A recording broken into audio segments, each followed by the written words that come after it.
Bismillahirrahmanirrahim. Assalamualaikum warahmatullahi wabarakatuh. Waalaikumsalam warahmatullahi wabarakatuh. Selamat pagi Bapak Ibu semuanya. Bagaimana kabarnya hari ini? Alhamdulillah. Alhamdulillahirrahmanirrahim. Terima kasih Bapak Ibu semuanya atas kerawuhannya di sini untuk mengikuti kegiatan aksi nyata dari saya, yaitu aksi nyata dari modul 1.4 tentang budaya positif dari kegiatan CGP Angkatan 9.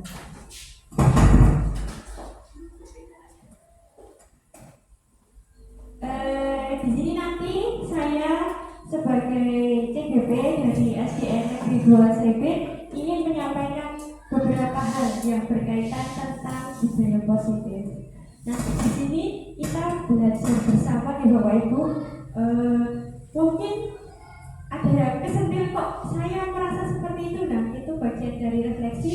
Saya pun juga banyak merasa bersalah setelah mengerti tentang materi yang ada di sini. Kita mulai ya. Nah, di sini saya akan menyampaikan tentang budaya positif. Budaya positif itu merupakan perwujudan dari nilai-nilai universal yang diterapkan di sekolah. Menurut Bapak Ibu, nilai-nilai universal itu contohnya apa saja?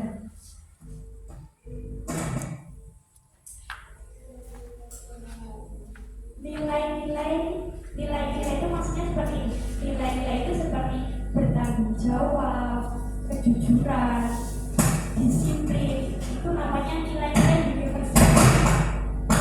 Nah,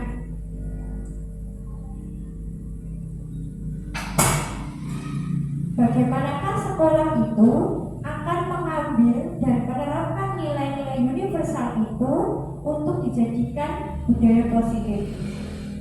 Muncullah beberapa pertanyaan dari hal ini.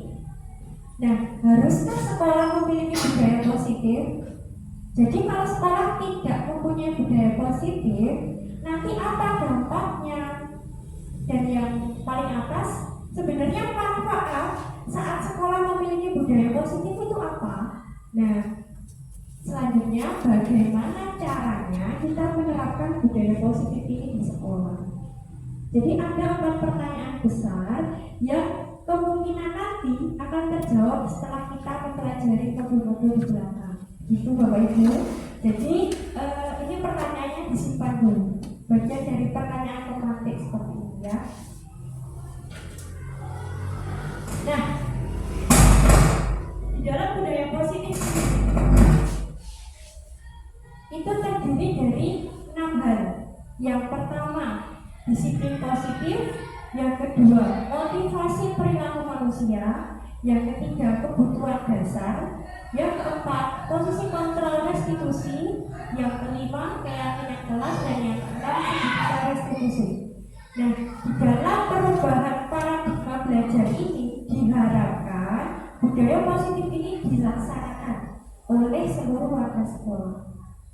Nah, mungkin istilah-istilah ini baru. Istilah-istilah ini asing di telinga kita. Saya sendiri juga asing mendengar kata tentang keyakinan kelas gitu. Biasanya kita seringnya apa Bapak Ibu? Peraturan kelas atau kesepakatan kelas, ya kan? Nah, tapi bagaimana keyakinan kelas itu? Segitiga restitusi. Istilah restitusi itu biasanya digunakan dalam dunia psikologi, tapi di dalam pendidikan itu sebenarnya sangat dekat sekali dengan yang namanya psikologi. Makanya kita harus mengenal apa itu restitusi. Nah, dari keenam hal ini diharapkan nanti sebagai penyongsong budaya positif yang bisa diterapkan di sekolah.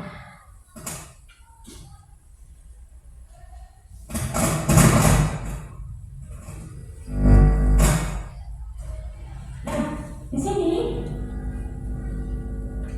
sini, saya memiliki satu soal, bukan soal ya, satu kasus, ibaratnya seperti itu. Nanti saya akan meminta Bapak Ibu untuk menjawab kasus ini di link Jamboard. Nanti saya akan kirimkan ke grup. Jadi kasusnya itu adalah pada hari Kamis kelas 2 akan bertemu pelajaran matematika dengan materi perkalian. Hari itu siswa sudah belajar perkalian untuk yang kedua kalinya. Namun ternyata mereka masih bingung dengan konsep perkalian. Lalu bagaimana cara guru tersebut menjelaskan tentang perkalian kepada siswa? Bisa dipahami Bapak Ibu pertanyaannya? Bisa dimengerti? Kalau bisa dimengerti, saya akan kirim link Jamboardnya. Silakan nanti diklik dan bisa dikerjakan. Saya kasih waktu 10 menit.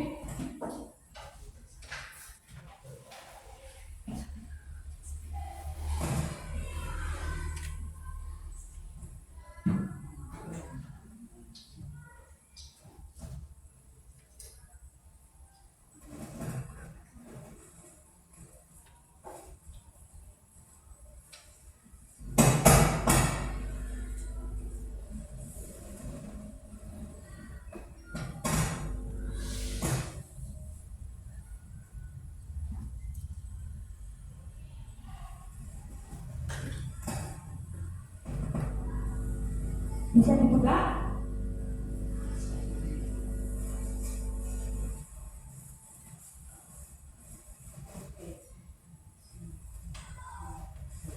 Kalau sudah bisa dibuka, nanti diklik yang sticky note. Diklik yang sticky note. Ada nggak Bapak Ibu? Oh ya.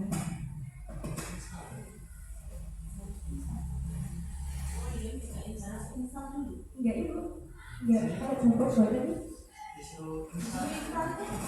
Oh iya. Enggak apa-apa.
Bagaimana guru tersebut dapat menyampaikan pemahaman tentang konsep perkalian agar mudah dipahami di kelas 2.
Bila sudah bisa dikirim Bapak Ibu biar kita bisa cek.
Singkat baik, aku singkat banget kok.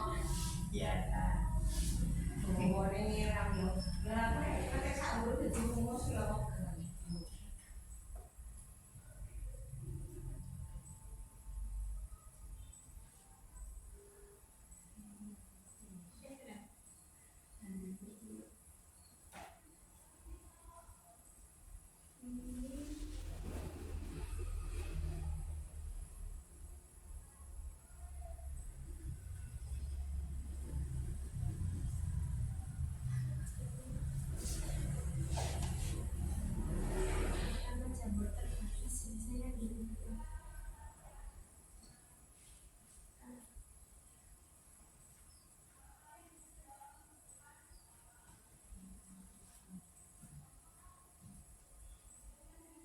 Jadi kalau sebenarnya pakai jamur itu nanti maksudnya seperti ini namanya.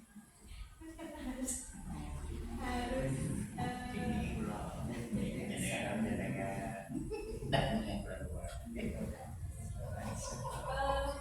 jadi kan boleh kata Mbak tapi bikinan ke Dewi biar dimasukin ke grup. Ayo tidak mau panas. Yang lain, oke Pak Yusuf sambut.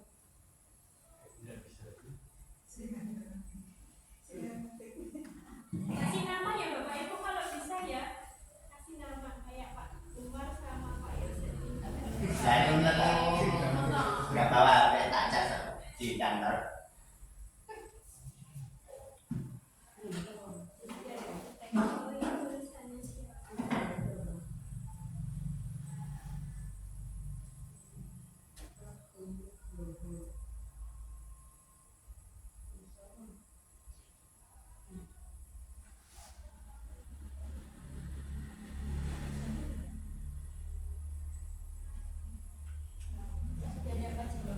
Yang lain, saya tulis. Tidak usah. Puluh menit. Ini setelah minggu kita ini umur sama kayak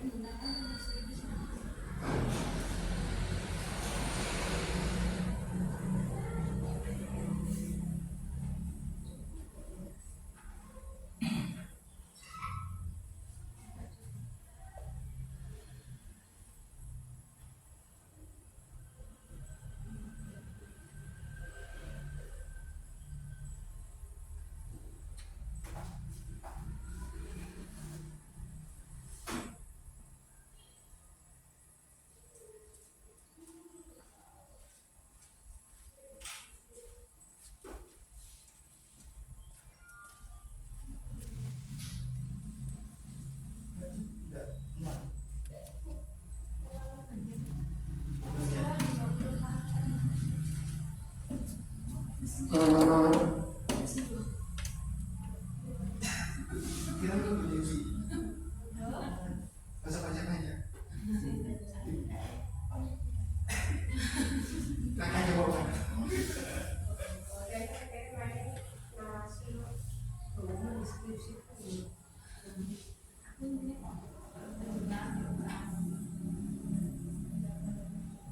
Masih kurang siap sih? Belum. Sama belum sukses. Gimana? Baru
ajar.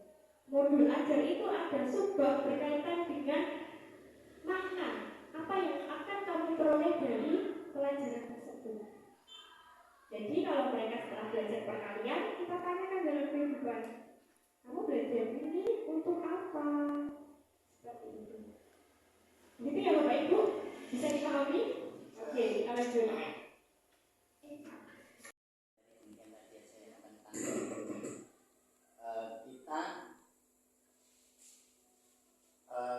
Kita ubah metode kita menggunakan seperti menggunakan metode alat bantu itu tadi, yang alat peraga. Walaupun kita istilahnya membahas materi di kelas hanya dengan satu bahan ajar aja, cuma buku istilahnya buku LKS atau buku yang lain, walaupun kita akan menjelaskan berkali-kali mungkin nggak paham, tapi dengan alat peraga tadi, mungkin alat peraga itu tidak cukup di dalam kelas ini, dalam arti kita seperti buka es tadi di luar juga, tapi kita di kelas juga bisa dengan menggunakan alat peraga. Istilahnya kalau kita nggak ada alat peraga, cuma perlengkapan atau peralatan yang ada di kelas itu saja. Sebagai contoh, misal kalau kita selain menghitung, misal kita pas materi bangun gitu, itu kan kita di kelas banyak sekali contohnya. Misal buku itu termasuk buku kelas. Padahal dalam hal ini, kalau kita memberikan teori dan teori, itu tidak akan berubah. Anak itu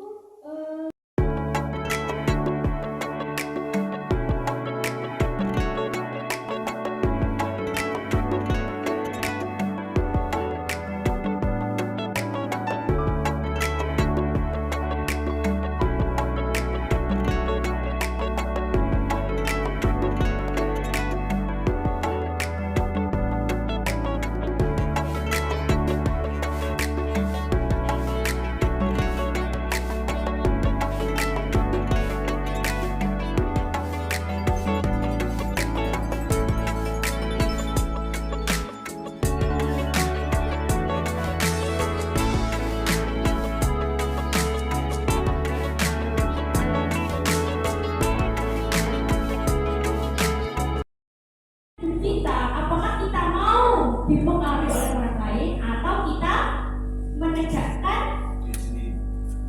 prinsip kita seperti itu. Nah, apakah Anda membuka kepala tangan Anda? Mengapa Anda membuka kepala tangan Anda? Tadi Pak Yosef bilang membuka kepala tangan karena dapat sesuatu. Oke. Nah, kalau Bu Dewi tidak mau membuka kepala tangan karena menjaga rahasia. Dalam kegiatan ini sesungguhnya siapa yang memegang kendali atau kontrol membuka tangan tadi adalah diri kita sendiri. Hal ini berkaitan sekali dengan yang namanya teori kontrol. Seseorang bisa berubah dari paradigma stimulus respon kepada pendekatan teori kontrol. Nah, ada yang menyampaikan seperti ini. Bila kita ingin membuat kemajuan perlahan, sedikit-sedikit ubahlah sikap atau perilaku Anda. Namun, bila kita ingin memperbaiki cara-cara utama kita, maka kita perlu mengubah kerangka acuan kita. Ubahlah bagaimana kita melihat dunia, bagaimana Anda berpikir tentang manusia, ubahlah paradigma Anda, skema pemahaman dan penjelasan aspek-aspek tertentu tentang realitas. Ini berhubungan erat sekali dengan pembelajaran. Jadi kalau seumpamanya di dalam pembelajaran kita udah kasih tahu anak berulang-ulang tentang konsep perkalian, dan mereka udah mudeng, dan kita tidak bisa marahin mereka. Wajib pian toh, kok orang mudeng kan? Kita nggak bisa karena kita tidak bisa mengontrol anak itu untuk paham. Kefahaman itu, kefasihan seseorang itu turun langsung dari rezekinya anak itu dari Allah, bukan dari kita sebagai guru. Guru itu hanya sebagai pengantar, kita hanya fasilitator saja, seperti itu. Nah, ini refleksi untuk diri kita ya. Saya pertama kali dengar ini langsung kena juga. Merasa bersalah sama anak. Nah, jadi berdasarkan beberapa penelitian, perilaku manusia itu pasti memiliki tujuan. Begitu pula dengan perilaku anak. Bahkan sebuah kesalahan yang dilakukan siswa pasti memiliki alasan. Alasan tersebut biasa disebut dengan pemenuhan kebutuhan dasar manusia. Jadi anak-anak salah itu ada penyebab. Kita tidak bisa langsung menjustis, oh kowe bodoh, oh kowe ngeyel, oh kowe ramah. Kita harus tahu ternyata anak ini memiliki kebutuhan yang tidak terpenuhi di keluarganya mungkin. Nah, kita di sekolah nambah-nambahi seperti itu. Nambah-nambahi maksudnya bagaimana? Nambah-nambahi omongan, nambah-nambahi labeling. Labeling itu seperti makan, mohon maaf seperti bodoh, beler, telakan, itu labeling. Nah, kebutuhan dasar manusia itu apa saja?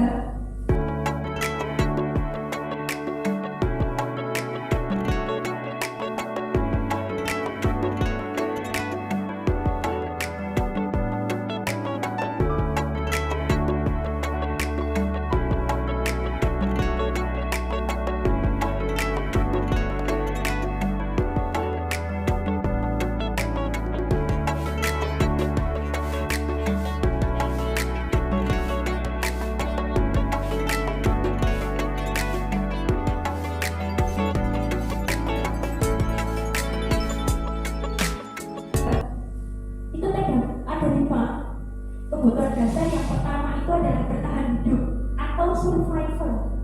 Survival ini berkaitan dengan makan, tidur, tempat tinggal.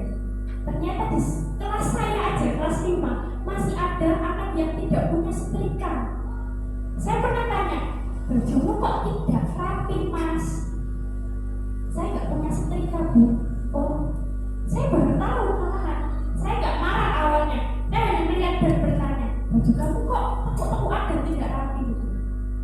Dari situ saya tahu ternyata kebutuhan sandalnya dia saja ibaratnya sulit. Apalagi mungkin dia makan juga sulit seperti itu. Nah, yang kedua ini yang ibaratnya tidak untuk keluarga yang ekonominya mohon maaf menengah ke bawah, tentang kebutuhan cinta dan kasih sayang. Mungkin Bapak Ibu sering melihat saya sebenarnya di Sano itu kelihatan wayang banget, wayangnya di kelas ini gitu kan, di kelas 5 atau mungkin di sekolahan. Tapi di balik dia yang seperti itu, mungkin kebutuhan cinta dan kasih sayangnya dia itu kurang di rumah. Makanya dia di sekolah itu berperilaku seperti itu. Mereka tidak diterima oleh orang tuanya. Dia harus merasa pocong, ibaratnya terus gawean dari duit. Nah, berlatan itu sebenarnya dampak dari didikan orang tua, keluarga yang tidak harmonis juga bisa tidak apa ya, nek anak ini orang iso kurang kasih sayang. ya, salah satunya seperti itu dia Pak, betul. Jadi kita penyaluran kasih sayang orang tua ke anak itu kayak udah sing penting kowe urip makan dan kasih uang. Nah, betul sekali. Nah itu hal-hal yang seperti itu fakta deh Pak. Jadi di sekolah-sekolah negeri kan rata-rata anak-anak seperti itu. Kalau gurunya tidak memahami, kita tidak akan bisa menjadi tempat di mana kita memberikan wadah kasih sayang untuk mereka. Saya pun mengakui, saya di kelas kalau ketemu dia pas dia buat kesalahan, saya juga marah gitu, marahnya luar biasa. Tapi setelah saya ingat, oh dia di rumah seperti ini,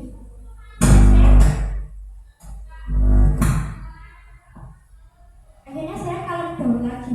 Oh saya sadar, berarti dia masih butuh penerimaan. Dan yang ketiga adalah penguasaan, yang keempat kebebasan, dan yang kelima kesenangan.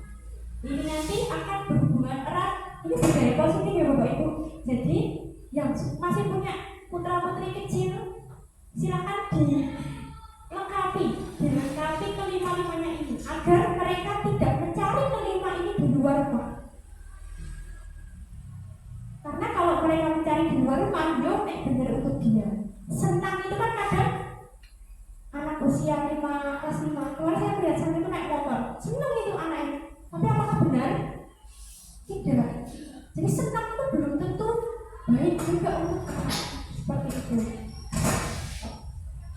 Nah, di sini ada sebuah studi kasus. Dinda, seorang anak kelas 3 SD, begitu tiba di rumah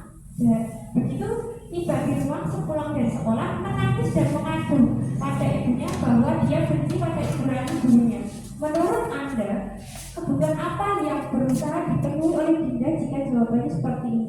Bila Anda berada di posisi Bu Rani dan mendengar informasi dari Dinda tentang perasaan Dinda itu, apa yang akan Anda lakukan pada Dinda besok ketika Dinda masuk sekolah agar kebutuhannya Dinda itu terpenuhi? Jadi dia, kalau bahasanya kita itu apa ya, ngandake lah. Aku tuh nggak suka sama ini. Ya, jawabnya itu saya ngomong lupa. Waduh, ya betul. Waduh sama orang tua. Gue ditembak gurunya ngomongnya apa? Gue disenggol tuh ngomongnya dipukul. Nah, itu kira-kira anak yang seperti ini itu membutuhkan apa? Gitu. Itu kita harus bisa analisis dari kelima kebutuhan dasar tadi. Ada yang lupa? Kita langsung aja. Nah, di sini itu ada, jadi ada 4 kata, 4 kalimat. 4 kalimat ini menunjukkan bahwa dia itu butuh apa. Jawabannya ini. Ibu guru bilang, aku tidak boleh bersenandung sewaktu mengerjakan tugas. Katanya kelas harus tenang, tidak ada suara, kan nggak seru jadinya. Menurut dia seperti itu, menurut Dinda. Nah, kira-kira kebutuhan Dinda apa? Apakah kesenangan? Atau apa namanya? Kebutuhannya tadi apa? Saya juga tahu. Kesenangan, kebebasan, penguasaan, cinta. Kebebasan Pak, oke. Kita kunci kebebasan ya. Yang kedua, ibu guru tidak menyapaku pagi hari ini, padahal aku pakai jepit rambut yang baru.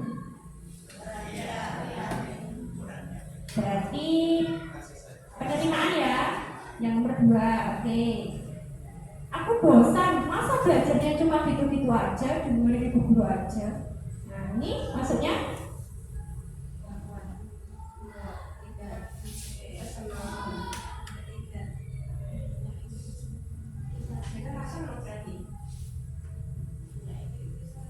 pilihan 3, oke, penerimaan. Yang terakhir, aku sebel gambarku tidak rapi, malah ibu guru nunjukin ke teman-temanku di depan kelas.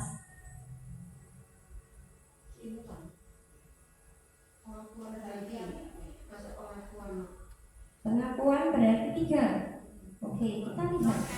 Kita cek jawabannya. Yang pertama, kesenangan. Benar? Benar ya. Yang kedua, cinta dan kasih sayang. Yang ketiga, kebebasan. Dan yang terakhir adalah penguasaan. Yang pertama sama yang ketiga kebalik ya. Yang pertama harusnya kesenangan, yang ketiga kebebasan. Oke,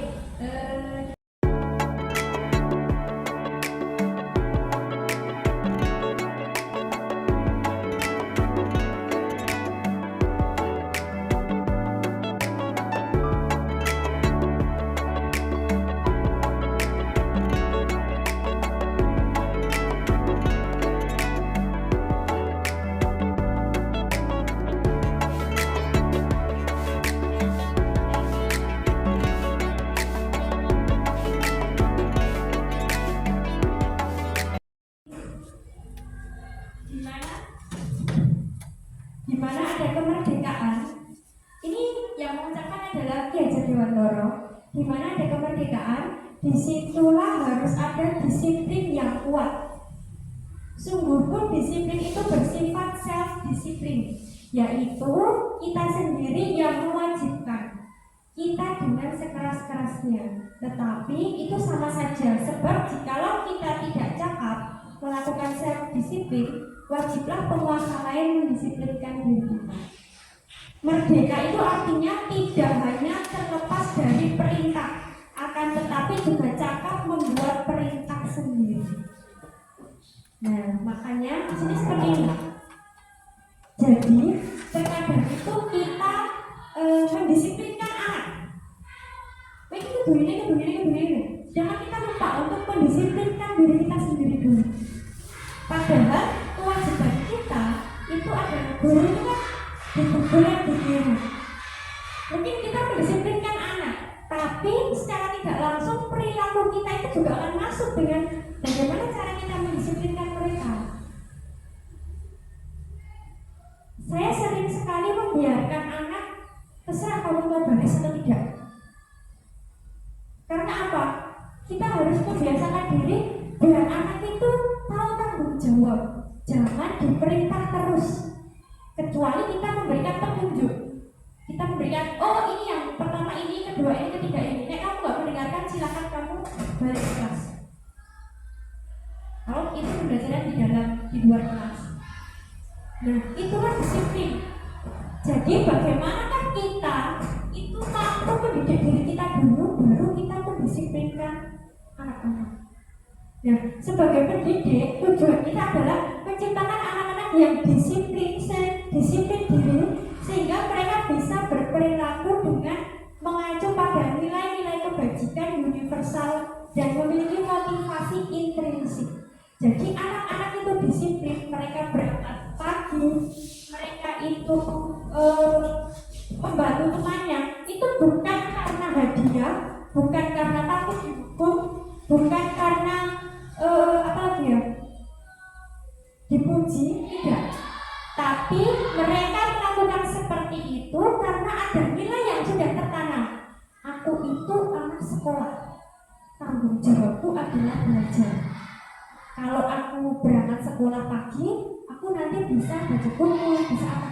Itu yang menjadi tujuan kita sebagai seorang pendidik.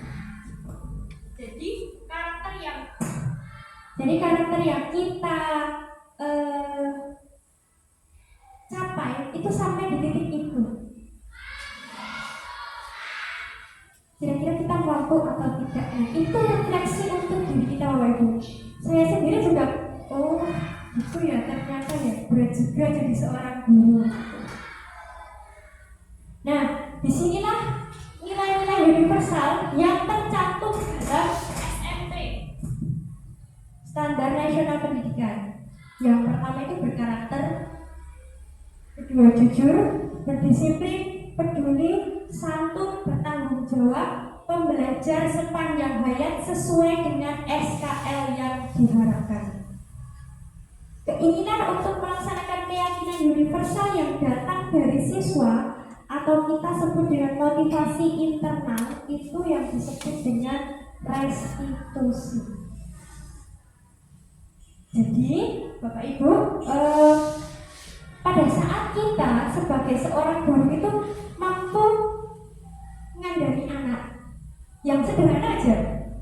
Ini saya ngajari anak itu sampai sekarang tuh belum apa. Saya di kelas ada tanaman yang ada airnya. Saya memberikan pemahaman, ini tanaman hidup di air. Kalau airnya tidak diganti, dia akan dihuni oleh calon nyamuk atau apa istilahnya, jentik-jentik. Ya, betul. Itu yang kalau kalian bikin nyamuk yang bagus siapa? Kita. Nah, dari situ saya berharap anak-anak bisa mapan untuk bergantian membuang air itu. Tapi ternyata tidak dilakukan. Apakah itu ada asal dengan penyampaian saya? Mungkin iya. Karena saya melakukan itu di kelas 2 itu dulu seminggu sekali, kalau 3 hari sekali. Saya sampaikan seperti itu. Jadi kalau anak salah itu terkadang kita itu tidak menyampaikan aturan apa yang seharusnya mereka kerjakan. Mereka harus bagaimana. Itu bukan perintah ya, tapi mengenalkan, memberitahu. Oh ternyata seperti ini ya. Kita itu menanam itu manfaatnya ini. Tapi konsekuensinya kita harus ini dan ini. Nah, jadi restitusi itu adalah bagian dari pilihan.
Restitusi bukan untuk menebus kesalahan, namun untuk belajar dari kesalahan.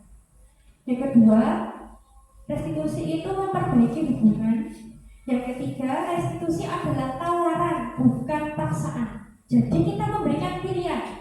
Nek kamu berangkatnya siang dan terlambat, kira-kira yang rugi siapa? Kita tanya seperti itu. Terus nek kamu rugi, nanti berikan gak untung loh ya. Berikan juga rugi. Karena berikan harus ulangi pembelajaran, proses pembelajaran dari awal. Jadi kita benar-benar memberikan pemahaman dan pengertian seutuhnya untuk anak-anak. Yang keempat, restitusi itu menuntut untuk melihat ke dalam diri. Seperti yang saya sampaikan tadi. Kira-kira nek kowe telat seperti sopo, nah itu kita tanyakan pada mereka. Restitusi mencari tindakan, mencari kebutuhan dasar yang mendasari tindakan. Jadi dari kita tanya seperti itu, sebenarnya anak-anak itu butuhnya apa? Apakah kesenangan, apakah kebebasan, atau dia pengen dicintai atau diterima, seperti itu. Dan yang keenam, restitusi itu fokus pada solusi dan menguatkan. Jadi setelah kita tanya kenapa dia seperti itu, kebutuhannya apa, kita cari solusinya. Anak belum bisa baca, seperti kelas 5 belum bisa baca, kita tanyakan kenapa kamu sampai kelas ini belum bisa baca. Yang kedua, terus kamu maunya seperti apa belajar? Yang ketiga, kira-kira kamu belajar sama siapa? Itu solusi. Jadi kita memberikan pilihan kepada mereka. Setelah kita berikan pilihan, nanti diharapkan mereka akan tahu, oh aku harus seperti ini. Ini tanggung jawabku. Itulah yang kita tanamkan. Memang tidak kelihatan bahwa nilai-nilai itu tidak kelihatan. Tapi kalau kita sudah mengenal betul anak itu, kita tahu, oh ternyata dia orangnya seperti ini.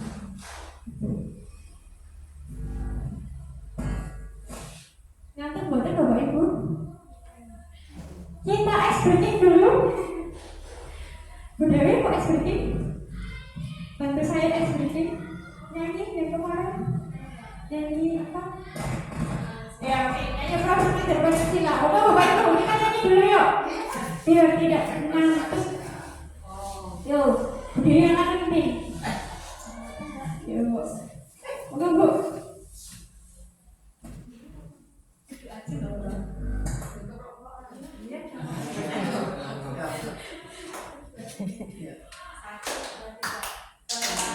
Pancasila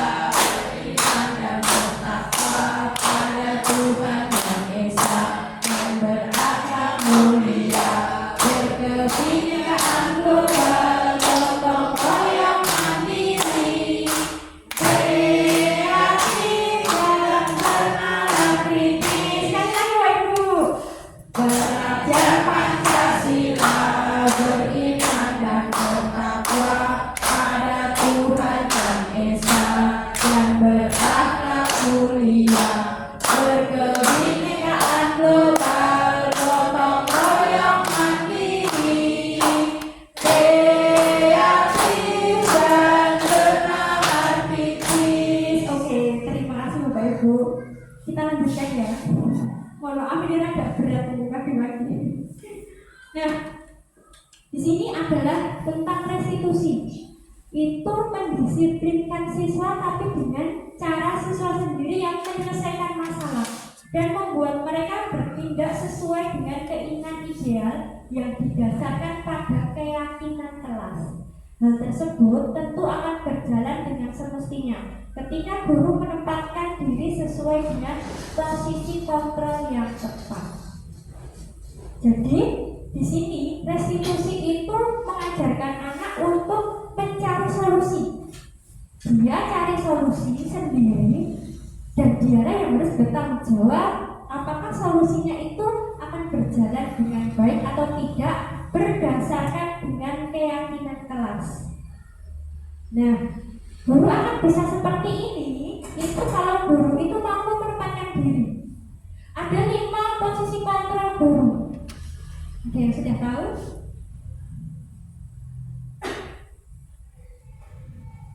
Nah, di sini ada 5 posisi kontrol guru. Yang pertama, ada penghukum. Maksudnya 5 posisi kontrol itu begini Bapak Ibu. Jadi guru itu mungkin bisa saja saya itu di dalam satu hari itu akan bisa berperilaku sebagai seorang penghukum, bisa membuat rasa bersalah, bisa sebagai teman, bisa sebagai pemantau atau manajer. Jadi di dalam guru penggerak itu disampaikan ada 5 ini: penghukum, membuat rasa bersalah, sebagai teman, pemantau, dan manajer. Di sebelahnya sana itu ada kelihatan nggak Ibu? Guru. Yang pertama, Ibu sangat kecewa sekali dengan kamu. Kira-kira kalau guru ngomong seperti itu masuknya ke dalam penghukum, membuat rasa bersalah, teman, pemantau, atau manajer? Ibu sangat kecewa.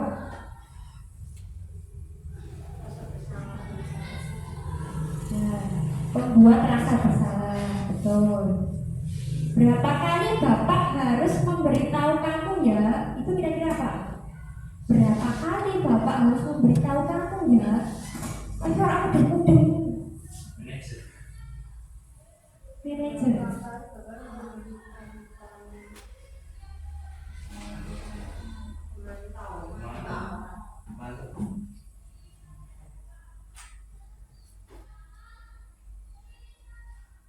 Ini jawabannya sama seperti yang pertama, membuat rasa bersalah. Jadi ini tidak pas ya kalimat ini.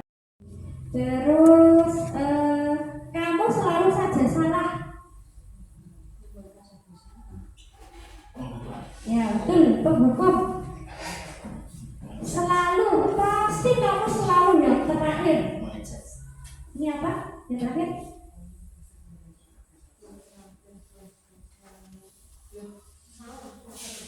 Ya, penghukum. Jadi kita harus berhati-hati dalam memilih kalimat. Kenapa saya berikan contoh ini? Karena secara tidak sadar mungkin kita terlontar. Saya sendiri, bukan saya sendiri, mungkin tidak menyadari bahwa saya bilang berapa kali guru harus jelasin ke kalian, dibaleni terus itu. Padahal itu salah. Ngomong seperti itu saya salah.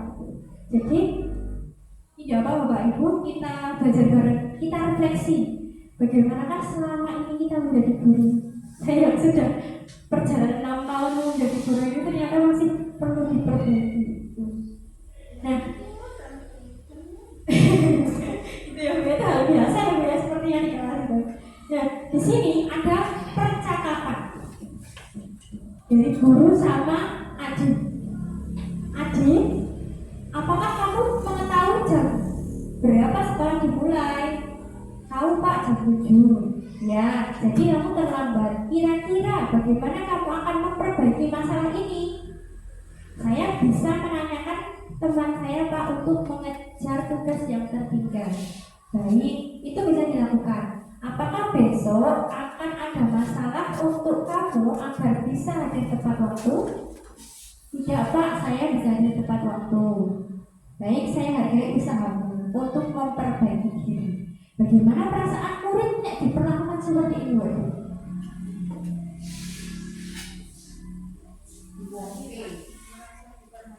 Nah, diuangke dan merasa diperhatikan. Di dalam teori humanisme itu adalah teori yang memanusiakan manusia. Maksudnya bagaimana? Maksudnya adalah ya muridmu ini ya uang. Jangan sampai kita mengeluarkan kata-kata kasar karena mereka bukan benda mati. Terlepas dari kebiasaan kita di rumah atau dengan keluarga kita yang mungkin teman, pemantau atau manajer.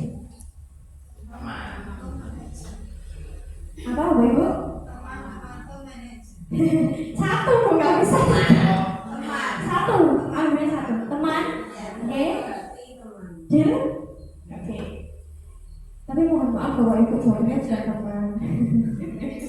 Jawabannya manajer. Ya.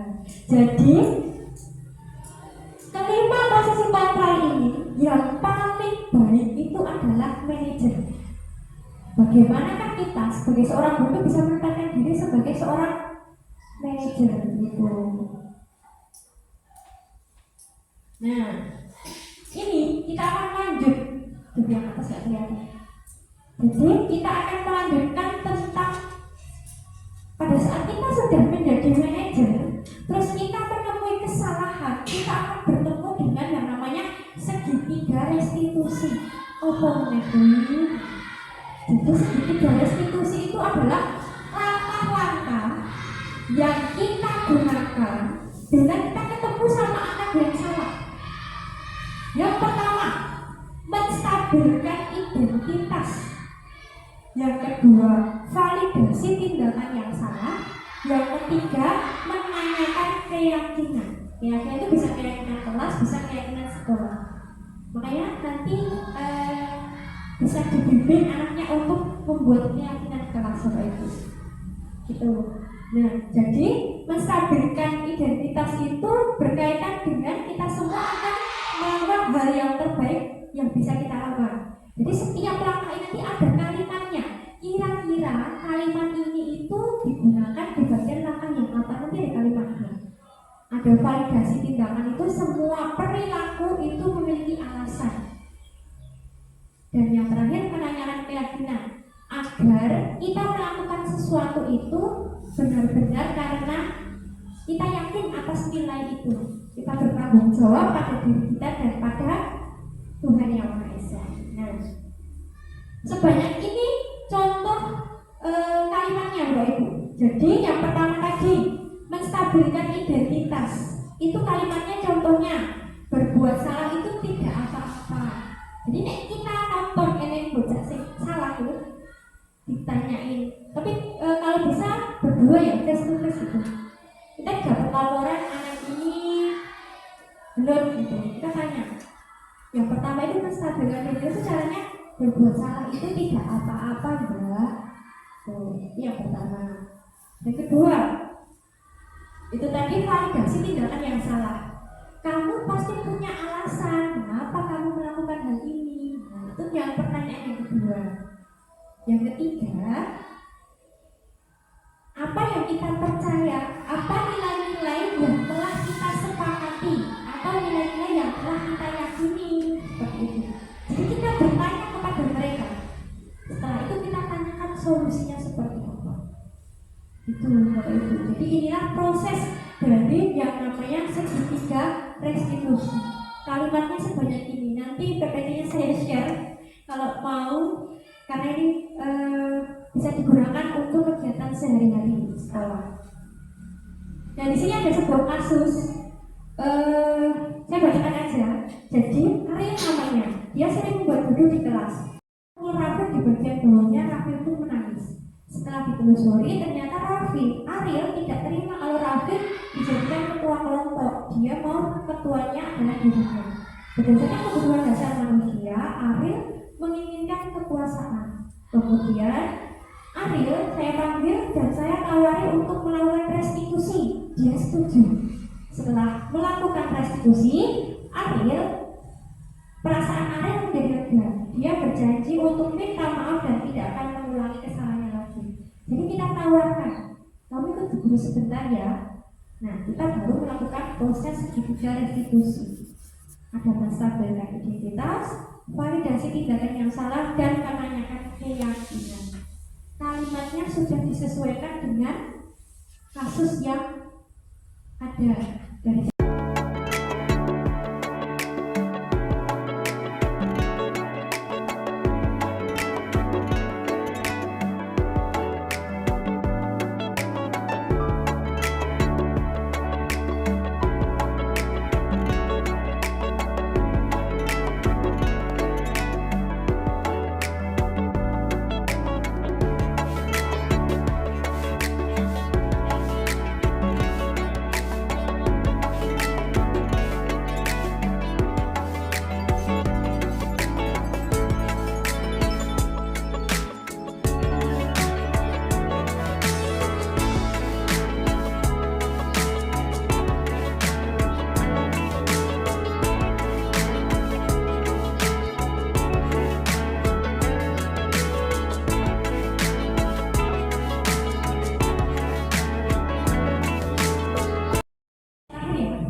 bukan lebih baik ya, lebih mengena kepada anak daripada peraturan kelas.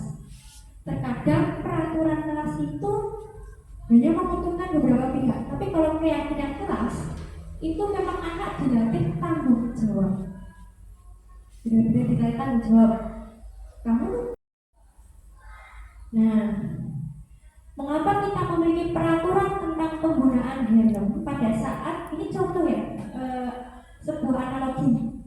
Pada saat mengendarai kendaraan roda 2, kemungkinan jawaban itu adalah keselamatan.